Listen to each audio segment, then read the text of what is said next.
Hey, welcome on in, guys. Tobin here with you, and thanks for checking out the channel. Hope you're doing well out there. Dolphins reporting to camp today. It's Goosey's galore. You know, football is finally here. You arrived, even though if this is a year where we're a little squeamish on where things go. You know, the rankings are coming out from all these lists, and they're not very promising. ESPN, I mean, they got more rankings than they know what to do with. They're ranking every position. Like, ESPN does a thing where they ranked every position top 10. And then today they're like, we're ranking every projected starting lineup. And I'm like, isn't that just a power ranking? Like, isn't that just your – I was just trying to think. And I'm like, is that not just your run-of-the-mill power ranking? And they're like, nah, we're going to put the roster on it. Way different, dude. All right. Well, anyway, whatever you want to call it, the Miami Dolphins, they were – put in this starting lineup ranking system, and they have been ranked 24th by ESPN, which is obviously not fantastic. And they also put them behind the New England Patriots, which odds makers have the Dolphins behind the Patriots too. The Dolphins are have the third longest odds to win the division. Jets are the biggest long shot. Dolphins, the last I checked, were somewhere between +7 and +800 to win the AFC, and the Bills are the most overwhelming favorite.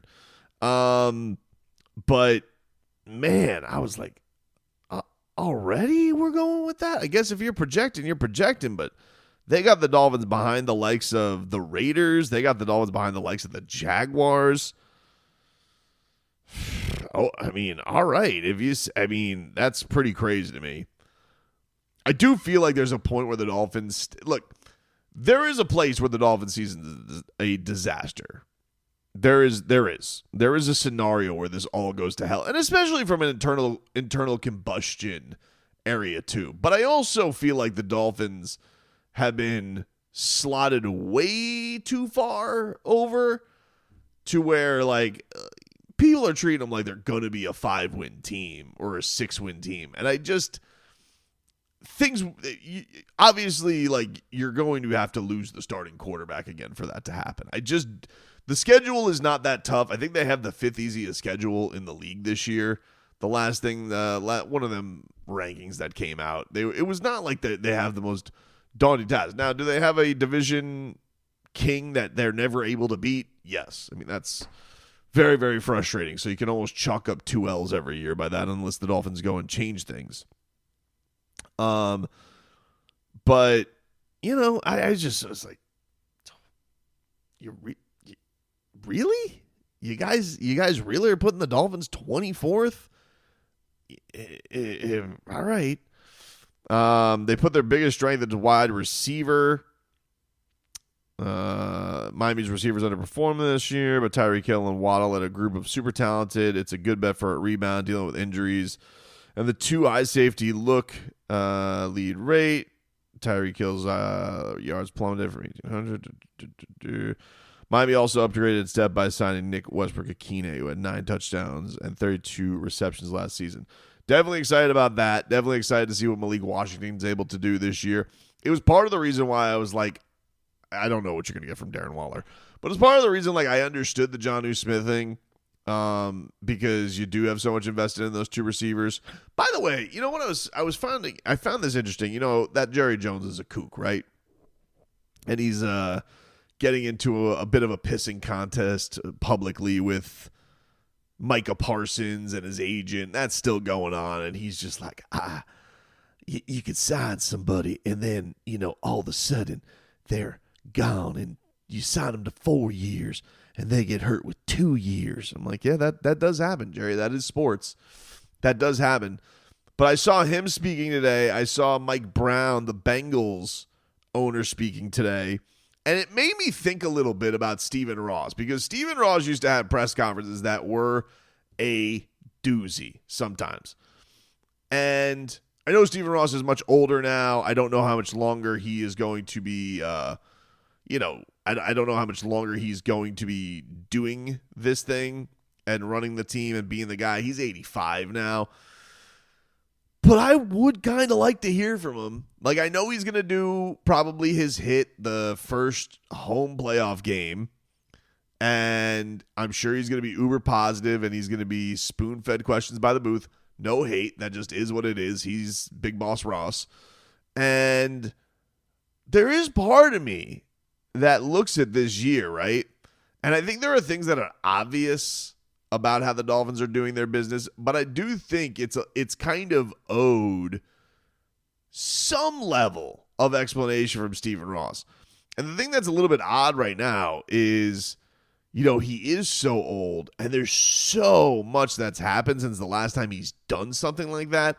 Where do you even start if you're the Miami Dolphins reporters, if you get a chance to talk to Stephen Ross? Like, I guess the task at hand is you ask, like, hey, why was the spending what it was this year? Why did you guys feel like you needed to get rid of Jonnu? How come you didn't restructure Tua's contract? And I think these are all going to be obvious answers, but I still think when I see the other owners around the league give some talk, something, and you just don't hear from Stephen Ross anymore. And while I get it, I know why it's a calculated thing that they haven't done in a while because he'll step in it. Part of this is also his bearing. You know, it is a year where I'd love to know why he kept Mike McDaniel and Chris Greer. Especially, has he spoken since Chris Greer has become the lead man on Football Talks? Because it kind of just feels like he's hobnobbed around by Tom Garfinkel, who's, you know, a cool dude and has great sunglasses and great suits. But I just think that at some point, you know, somebody who's not talking for their job on these press conferences, somebody who just owns, the buck stops with him. At some point, I do think the Dolphin fan wants to hear from him. And just because they used to. You know, it's not like they never have and then just all of a sudden it's gone. But I just find this just super odd that, you know, this is a guy who used to find himself in some pickles with the media, whether it's he's got to have an I'm sorry press conference or strange rando extensions or saying that the Dolphins are going to take the town back from the Miami Heat because LeBron left or whatever. I just think that, you know, I see Jerry Jones out there, and yeah, Jerry Jones is a kook. There's no doubt about that. And there's probably something about guys of that age that's not going to come across well in the public. However, this guy has owned the team now for 20 years and has never seen any type of real success under his ownership, in spite of everybody saying that he's he's thrown a lot of dough into it, and bully for him. But I do think the fans would like to know on a couple of fronts, is this a GM coach tandem that he has faith in, or is this one that, hey, this is their build, this is what they're showing? Where is he at with that, right? Because like the last time, I think we all thought things were kind of strolling along good, and then bang, Brian Flores is canned, and then we end up with Mike McDaniel after a whole lawsuit is dropped. And the lawsuit is probably the biggest reason that he's not talking, right? Like, because that's never even really been put out there as like, hey, there's allegations of you tanking or incentivizing to lose. So I don't know. I know it's not going to happen. It's kind of it is, but I do think that you think about all the Dolphins season ticket holders out there, pay their hard-earned money, dying to see this team do something of significance. And the owner has just kind of aged by over like the last 7 years, and no one's really heard from him. No one really knows like what direction this all goes in. Nobody really knows what makes this all flow. There was a point where it was going to change to a different guy, and now it's not going to that guy anymore. And Bruce Beal, who got busted for tampering. It's just like so much has gone on, and this owner has like not said anything about it. And now you're in this system where, like, we normally see you be big money Ross. You're kind of in a holding pattern right now, and almost like a, nope, not doing it. And so does that mean that these guys are on the hot seat? I do think that at some point, like, especially if this is maybe it's not before the season, maybe that's not prudent, but if they do end up firing McDaniel and Chris Grier, damn, dude, doesn't he have to, like, explain that at some point? Like, is he just not going to say anything? Is it just going to be a statement and see you later? Like, is there ever going to be a top down, or is it just going to be when his daughter takes over and she's going to be the one to do it? I really don't know.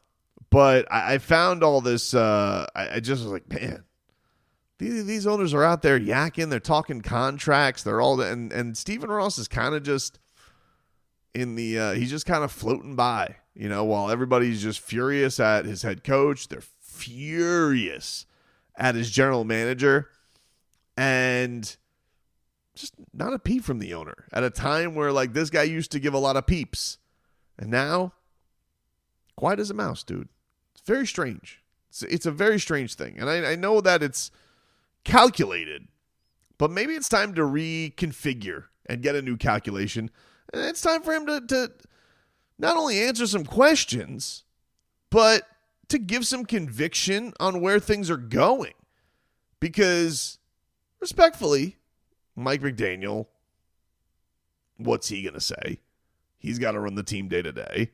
Chris Grier, I mean, we kind of heard his direction. Like, I can already see Chris Grier's laying the groundwork to keep this job and get Mike McDaniel on the outs. Like, that's how it feels.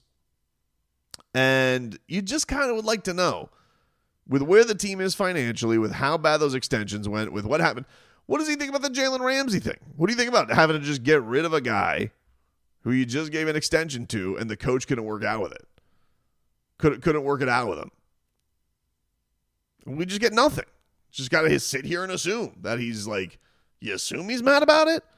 But for all I know, he's, sitting there, watching Blue Bloods in his office and turns on the Dolphins on Sunday because the old love Blue Bloods.